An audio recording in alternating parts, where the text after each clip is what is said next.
Salut les gars, j'espère que vous allez bien, bienvenue dans cette vidéo. Aujourd'hui je suis super content les gars parce que comme vous le savez je suis un influenceur, hein. Je parle un petit peu de One Piece depuis un peu plus d'un an sur mes vidéos et aujourd'hui j'ai vu un petit peu en regardant des vidéos que potentiellement peut-être il y a des gens qui s'inspiraient de ce que je racontais, qui s'inspiraient de me dire. J'ai vu quelques similitudes, hein, j'en ai parlé aujourd'hui sur Twitter, mais je vais vous mettre la petite séquence que vous pouvez regarder, vous allez directement me donner votre avis après. Comme ça, mais au-delà de ça, qu'est-ce qu'est en train de nous faire Oda au niveau de la narration? Pourquoi est-ce qu'il nous dessine ces personnages de façon aussi cartoonesque? Est-ce que Oda peut aller encore plus loin que ça dans le cartoonesque? Nous expliquer que finalement, les personnages de ce manga, pour certains, savent qu'ils sont dans un manga et peuvent modifier le contour dans un manga. Est-ce que À ce stade-là, je me dis, Luffy, à un moment donné, il va prendre sa main, il va sortir sa main de la case, il va aller choper Kaido dans la case du bas et le faire remonter pour lui niquer sa mère, tu vois. Est-ce qu'il va réussir à briser le quatrième mur? Comme ça, qui non seulement brise le quatrième mur, est-ce qu'au final, Goldie Roger, en regardant directement le One Piece, s'est rendu compte que lui-même était dans un manga? mais en plus commence à se rendre compte qu'il est dans une BD et qu'il peut faire tout ce qu'il veut. Bon, par contre, si ce que je viens de te dire s'avère exact dans le futur, je veux qu'on dresse un hôtel à ma gloire, parce que...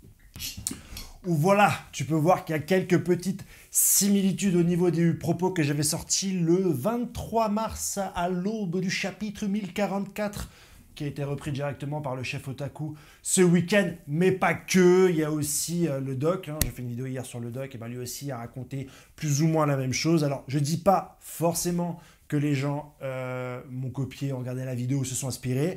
Mais voilà, il y a quand même des choses que je dis qui sont récupérées derrière. Donc ça prouve que je raconte pas que n'importe quoi ou que de la merde. Donc voilà, je suis hyper content, je le partage avec vous. Ce n'est pas un clash. Je ne suis pas en train d'attaquer les gens, je ne suis pas un clasheur fou. Je dis juste que ça fait plaisir quand tu dis quelque chose dans One Piece et que voilà, c'est repris par tes pairs. Parce que je ne suis pas là depuis longtemps. Je suis là depuis un an. Et ça me fait plaisir de voir que ce que je raconte, ça soit repris par d'autres. Voilà, c'est tout, c'est mon kiff. Et, tu ne kiffes pas, tu ne kiffes pas. Et tu as ça en plus en avant-première, une semaine avant les gens. Tu as l'usufruit de ce que tu peux raconter. Tu as l'essence même des Shiroda qui était directement donnée en vidéo. Donc abonne-toi, c'est tout ce que j'ai envie de dire, les gars. Abonnez-vous.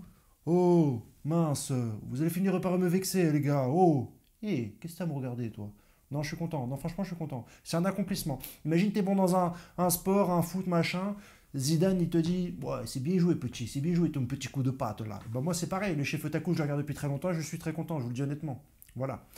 Bien sûr, j'ai des chapitres et j'ai pas mal d'informations à vous donner pour le chapitre 1046, qui est le dernier chapitre de la Trinité 1044, 1045, 1046, qui nous fait suer depuis plusieurs semaines et qui nous fait parler beaucoup, faire des vidéos, etc.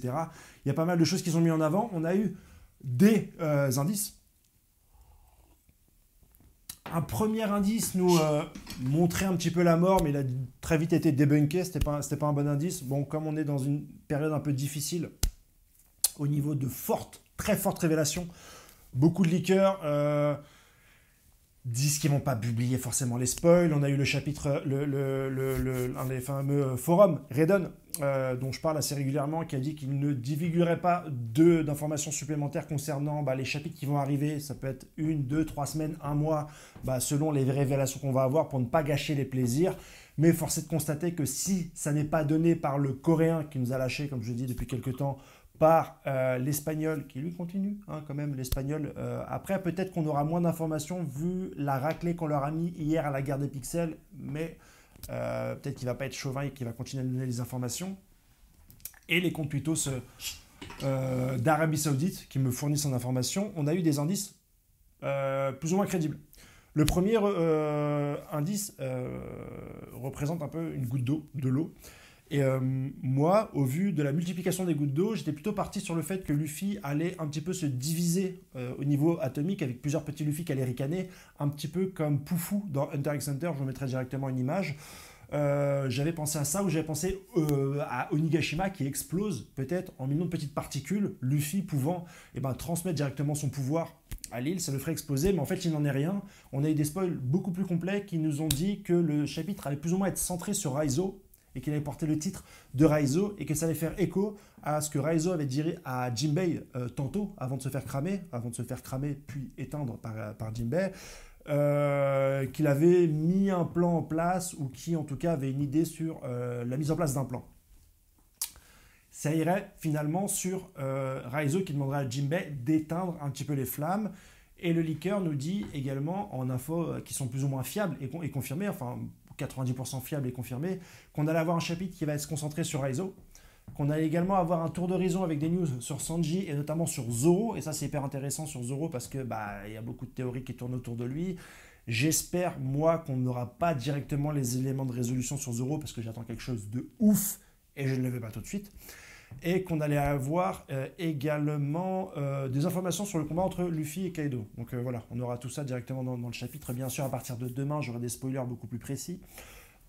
Autre chose à ajouter également, c'est qu'on a d'autres indices et d'autres leaks. Un, avec un chargeur et un iPhone en train de se charger, je vous mettrai directement l'image. Qu'est-ce que ça veut dire? Est-ce que c'est une nouvelle fois Luffy qui va perdre son énergie et qui va donc, grâce au tambour de son corps, récupérer l'énergie du Gear 5? J'espère que non, on ne va pas retomber dans ce même schéma qu'on a déjà eu dans le chapitre 1045. Je t'en prie, Oda, ne fais pas ça.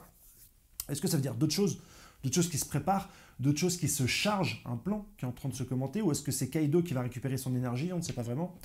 On a également une image avec pas mal d'animaux qui sont dessinés, le singe qui est entouré, et là c'est l'image quand même qui est la plus symbolique et qui me fait dire que peut-être que potentiellement on allait avoir une évolution supplémentaire sur le personnage de Luffy, peut-être que le Gear 5 tel qu'on l'a vu n'était qu'une étape intermédiaire pour arriver au réel Zoan de Luffy.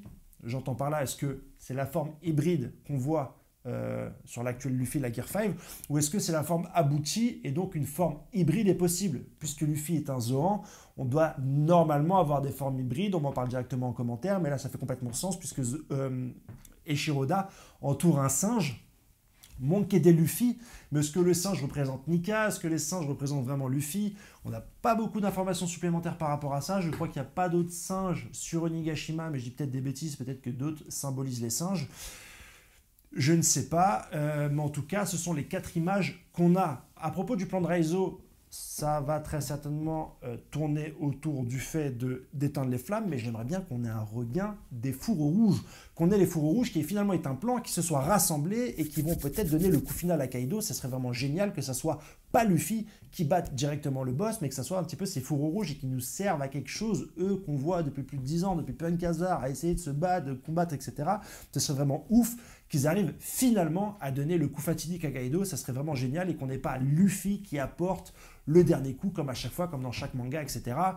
Est-ce que ce dernier coup sera cartoonesque ou non? Certains se positionnent, oui, non, certains veulent de l'épique, et je les comprends parfaitement, même si l'audace d'Oda de nous mettre un personnage pendant le climax d'un des Yonkou qui nous a été présenté comme le plus badass en mode cartoon et en mode comique, est quand même intrinsèquement hyper intéressant pour nous lecteurs de manga qui ayons l'habitude, tout manga confondu, shonen, neketsu compris, d'avoir un héros qui se transforme à la fin d'une manière hyper badass parce qu'il doit sauver ses amis et qu'il a une volonté débordante. On le sait, j'aime la prise de risque, je vous l'ai dit.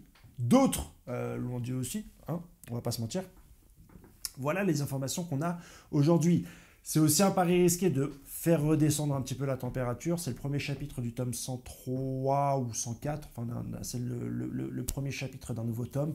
On va très certainement faire baisser un peu la température pour revenir avec des putains d'uppercuts directement sur la fin de l'arc Onigashima. On arrive vraiment à la fin, non seulement de Onigashima, non seulement de Wano, mais presque de 10 ans de développement. Donc savourons ensemble ces chapitres, les gars.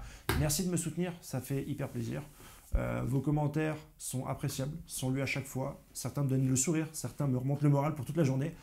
C'est hyper cool d'avoir cette énergie-là. J'essaye de vous la rendre mieux. Passez une excellente journée. Je vous dis demain matin, malheureusement, les spoils, je vais devoir me lever encore à 7h pour faire des putains de vidéos. Ça me casse les couilles sans déconner. Enfin, désolé pour les gros mots, mais ça me fait yesh à donf.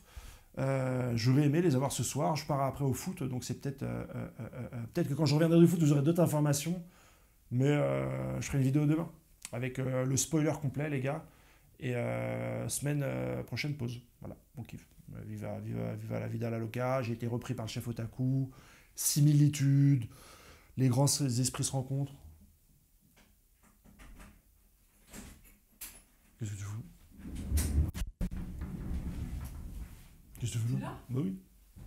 Et toi? Bon, Je suis en pleine vidéo. Hein? Je suis en vidéo là. C'est-à-dire en vidéo? Je finis ma vidéo, j'étais en train de parler à la caméra. Ah d'accord. d'accord. Tu seras sur ma vidéo. Ouais. Salut les gars, bonne soirée, ciao.